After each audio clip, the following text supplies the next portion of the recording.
माधुरी हत्ती ही physically fit आहे असे वेगवेगळे 8 रिपोर्ट असताना मग ती नेमकी 48 तास प्रवास केल्यानंतर तिथं पोहोचल्यावर अनफिट कशी झाली, तिला मल्टिपल फ्रॅक्चर कसं झालं, संधिवात कसा आला, या प्रश्नाचं उत्तर वनताराकडून शासनानं घ्यावं अशी मागणी केली। महाराष्ट्र शासनाचे गडचिरोलीतील हत्ती संगोपन केंद्रातले काही हत्ती वनतारामध्ये आहेत। ज्या पद्धतीनं माधुरी हत्ती ही अतिशय फिट आहे ती आता हळूहळू सुधारते अशा प्रकारचे व्हिज्युअल्स वनतारांना प्रकाशित केले। त्या पद्धतीनं आपल्या गडचिरोलीतील गेलेल्या हत्तींची अवस्था काय झाली याची चित्रफित वनतारा का प्रकाशित करत नाही।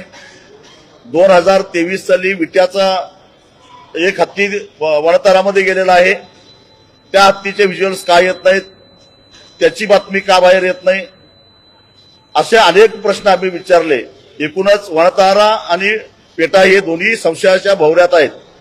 खुद्द उपमुख्यमंत्री अजितदादा पवार यांनी सुद्धा सांगितलं की माझी माहिती अशी आहे की 3 ते 4 हत्ती वनतारामध्ये गेलेले आहेत पण ते आज हयात नाहीत।